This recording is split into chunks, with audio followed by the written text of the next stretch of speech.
अस्सलामुअलैकुम। बानकोट से असगर जलगावकर। आज मी चाललो आहे माझ्याच गावामध्ये नारकर मोहल्ल्यात. ॲड्रेस आहे at post Bankot, taluka Mandangad, district Ratnagiri. आणि आज डेट आहे 9 मे 2026.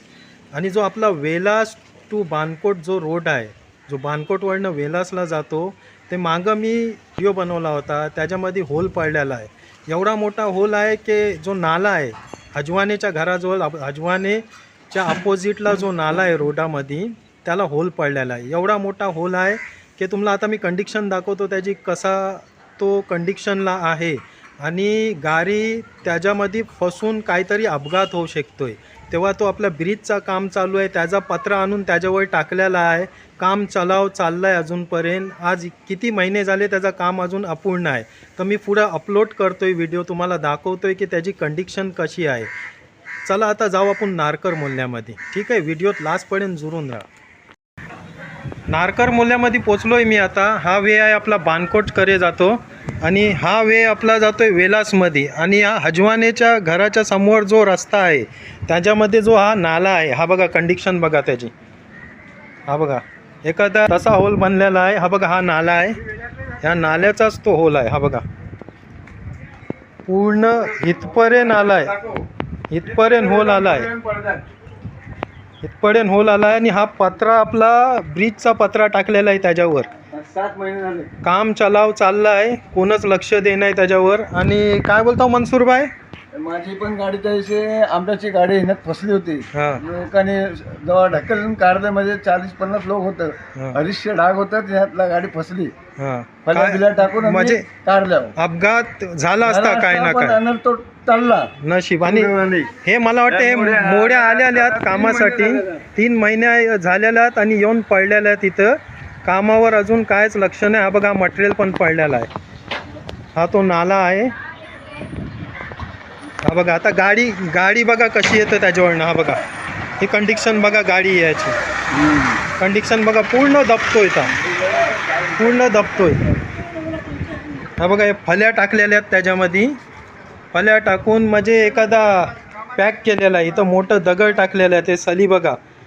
एखादा लहान मुलाचा पाय पण अडकला तरी तो पाय तुटणार ह्याच्यावरनं.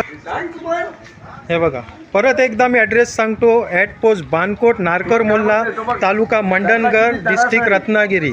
त्याला काय बोलतोस?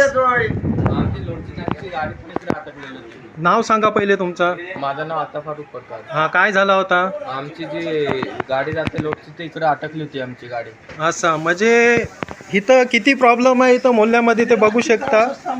हे आमचे मकबूलभाई नारकर आहेत. मकबूलभाई काय बोलाल तुम्ही?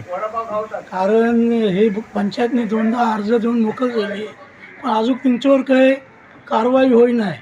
पंचायत पण किती नाचल आणि कितीदा अर्ज आणला. बरोबर, ह्याच्यावर लक्ष टाकलं पाहिजे. कवा पण खालती जाऊ शकते. मग तेच मी सांगतो, ह्याच्यातनं एखादा छोटा मुलगा पण करून रातभर आवाज त्यांच्या गाड्या जातात ती. म्हणजे रात्रीचा पण तुम्हाला त्रास आहे, पत्रा हे होत होते. बघा किती या इकडच्या लोकांना किती त्रास आहे याचा. एक रिक्वेस्ट आहे माझी ग्रामपंचायत बानकोट आणि BMC आणि आपले आमदार साहेबांशी. प्रशासन लक्ष कधी देणार? कोण मेल्या इथं, गाडी खाली गेल्या रातून. बरोबर आहे, म्हणजे एखादा हादसा होयाच्या पहिले हा काम झाला पाहिजे. ठीक आहे, हा बघा कंडिशन बघा कशी आहे ती. बघितला कंडिशन काय आणि तिथल्या लोकांना किती त्रास आहे त्याचा. तिथल्याच लोकांना नाही, वेलास, बानकोट आणि जे पण टुरिझम येतात त्यांना पण लय त्रास आहे त्याचा. तेव्हा माझी एक रिक्वेस्ट आहे ग्रामपंचायत बानकोट, BMC आणि आपले आमदार योगेश साहेब कदमशी की ह्याच्यावर बारीकीने लक्ष टाकून तिथला काम लवकरात लवकर चालू करावा. का की आता पावसाचा टाईम येणार आहे. आता मे महिना चालू आहे आणि त्याच्यानंतर जून महिन्यामध्ये पाऊस चालू होणार. परत तिथं खड्डा अजून वाढणार आणि लोकांना त्रास होणार. तेव्हा रिक्वेस्ट आहे माझी ह्या लोकांशी की त्याच्यावर बारीकीने लक्ष टाकून तो काम लवकरात लवकर चालू करावा. माझ्या हिसाबात मटेरियल पण येऊन पडलेलं आहे तिथं, पण काम का बंद झालेलं आहे मला माहीत नाही. ह्याची चौकशी करून काम चालू करावा अशी रिक्वेस्ट आहे माझी आणि आमच्या बानकोटच्या गावकऱ्यांची. बाकी दुआ की दरख्वास्त. बानकोटचे असगर जलगावकर.